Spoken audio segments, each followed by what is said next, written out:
This is the introduction to my channel, Manchester UK, a brief video of time. Hello everybody and welcome. Thanks for watching. Please like the video if you enjoy it. Do subscribe, I've got other playlists. In an area called Warfold, along the bank of Wharf Mills.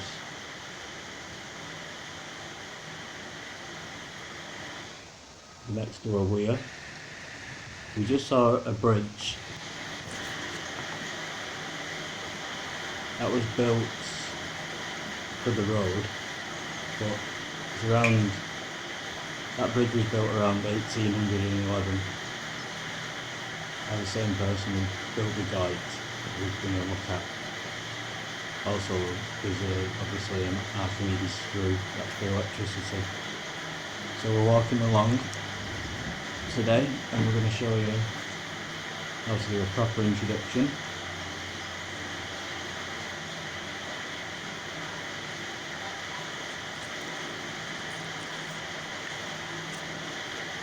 So first we had Beely's kite, which is further along this channel. This channel here fed a bleaching and sulfuric acid plant. So this guy is around 1 3/4 miles. It's not as long as the Manchester Bury and Bolton Canal's kite, which we will soon see, or you may be aware of already, because this is actually a reshoot.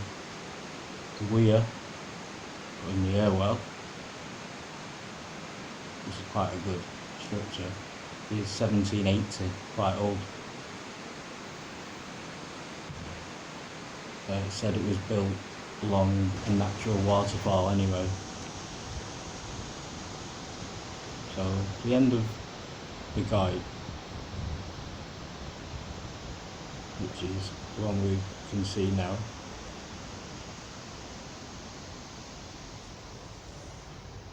along what is actually a floodplain. The minor guide further up feeds East Lancashire Paper Mill. But this one, Bridge in Wharf Bridge, 1811. The guide runs through a garden and under Jumer's Lane further down, and you can still see evidence of those two watercourses. Fumes from the plant back in 1800s were so dangerous they could actually, kill a large number of people in the population. It was actually running until 1980s.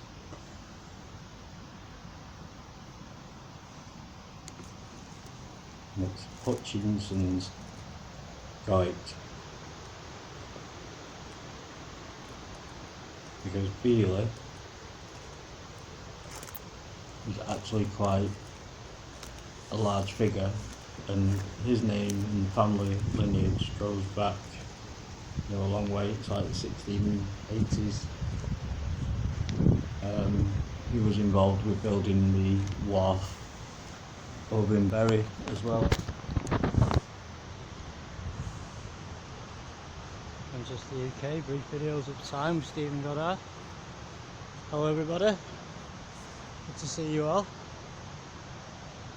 So this is how we should have done the weir in the first place.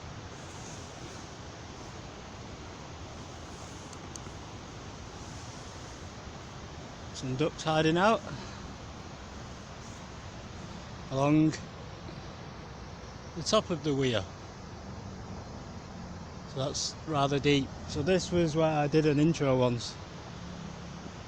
There's a crane would have been sighted here, I assume, with it being round. And it also is the entrance to this gate. That's what these gates are for.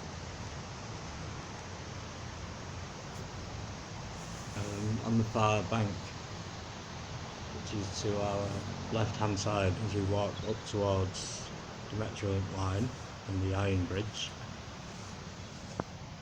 You see the old tree which has survived in the middle of here.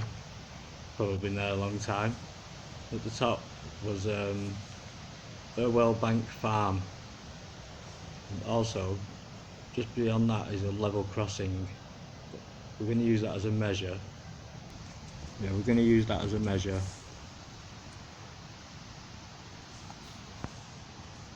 I've recently discovered, as well as this being the intro to my playlist,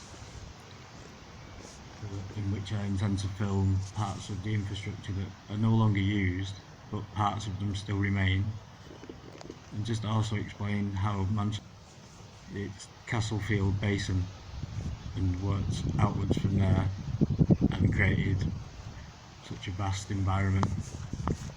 You know, it's still moving forward today, to be honest, but the main industrial revolution in the 1800s took place here.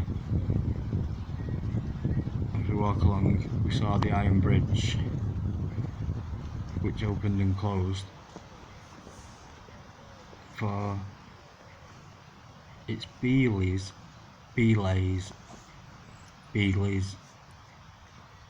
company, and they owned a mill, Beely's Mill, which is near where there is a tower situated, a Norman tower from the year before 1066. There's a Norman tower that's in ruins now. So there's an iron bridge here. This is part of the Industrial Revolution and the railways being created. So it's the Clifton, Accrington and Colne line originally. It was owned by the Lancashire and the Yorkshire Railway Company, and interestingly enough, they own the canal, the Bury to Bolton Canal, which is the Manchester, Bolton and Bury Company's canal system and canal reservoir header water system. Also a Goyt water channel feeder, which is possibly the longest one in the northwest, and it'll explain how Goyts work to take water from the river to power the mills and be used in the mills. Remember, there's no modern technology as it is today, so they have to get water. It's the main source. There's no running taps till like in the 30s and up to the 70s. Some houses didn't even have running water. So it's one of the first railways and some of the innovators. And Mr. Beely also owned, at the end of this guy, which travels 1 3/4 miles, as I've said, he had a mill which was powered by 6 turbine water wheels. Now that would have been fascinating. As you can see, I'm doing it a lot longer than 4 weeks now, Manchester. And this is how things should be done.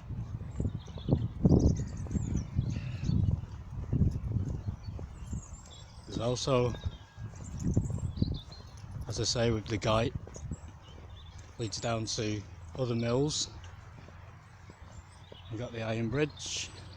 As you saw, the modern Metrolink went over this bridge, but it was originally the Bury to Victoria station,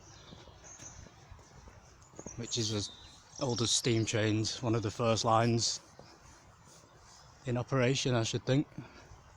Well, it was.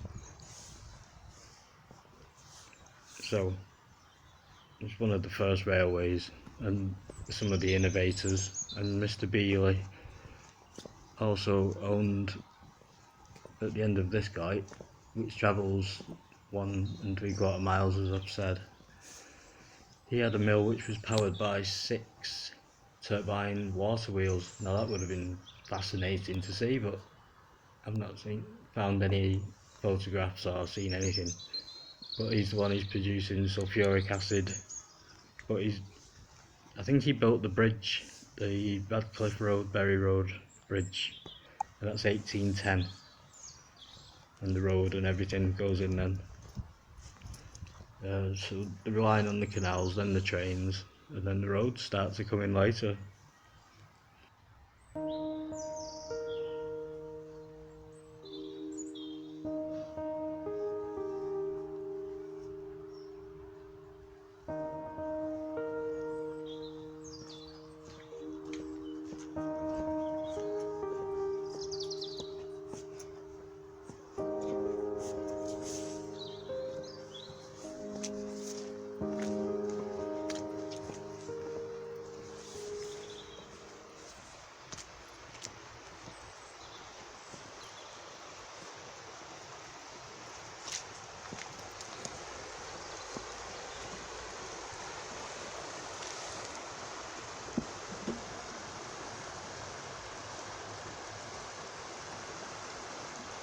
low head dam. Very dangerous, as it can be very deep on one side and actually much deeper on the other side than it appears. That is actually a filter bed for the old paint works in the distance. There's actually Crown paints, then McPherson's paints. Neither one of them exist anymore. Like a lot of things with the Industrial Revolution, these are what remains, but it's moved on. So you just get a slower shot of the iron bridge this time.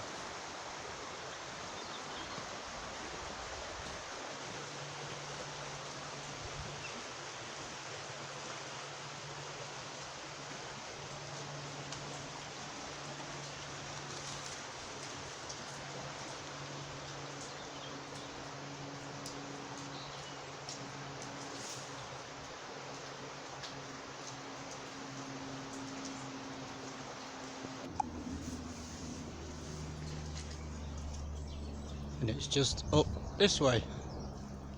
That's the bridge from the other side. Just gonna get some turrets. And as you know, I'm also interested in ancient history, which isn't really to do with the Industrial Revolution. But look at that, isn't that interesting? That looks to me like a castle wall. If that isn't the castle wall, I'd eat my own hat. Put it that way. It's nothing to do with the turret, because look, they're the same on either side. It's rounded. The reason I say it, I'll just give you a hint, and then we'll go back onto the canal. See, this is how I used to kind of vlog. I've turned into more of a information type thing. Documentary, movie, I suppose you could say. So I'm going to try and find one of the cuts that's interesting. And I can't find one. Luckily, we got the map.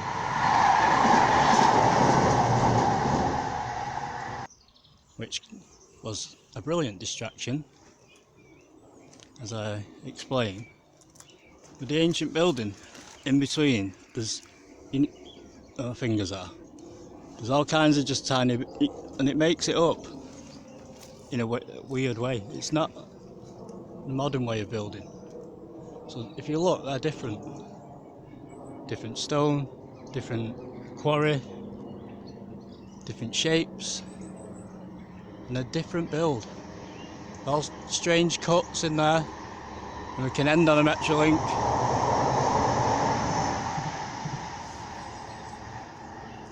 So there you go. Suggest that is a lot older. It's all piecing together. If you want to check out my ancient history playlist, Ancient Britain, there is a playlist there where I'm looking into evidence of Romans in this area. There were Romans in this area, that's not just made up or fairy tales.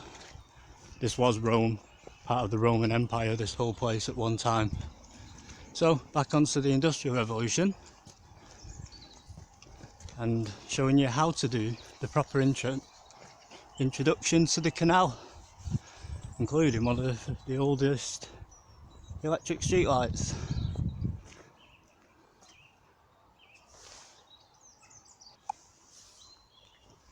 And we did the video all in one. So I'm walking up the bottom towards the outlet, the Bury Bolton and Manchester Canal. The Manchester, Bolton and Bury Company Canal, which later became the Yorkshire and Lancashire Railway Company. They're the same company. Okay, they would have owned that train line there, and this canal system just to my left hand side. And we're going to get our first view of that canal. But as I say, it fills at this end from the Guyot system, which leads from Burrs Mill, as you may or may not know. And this is the true canal proper. So in that direction there is Radcliffe, and There's railways in that direction, evidence of the old railway.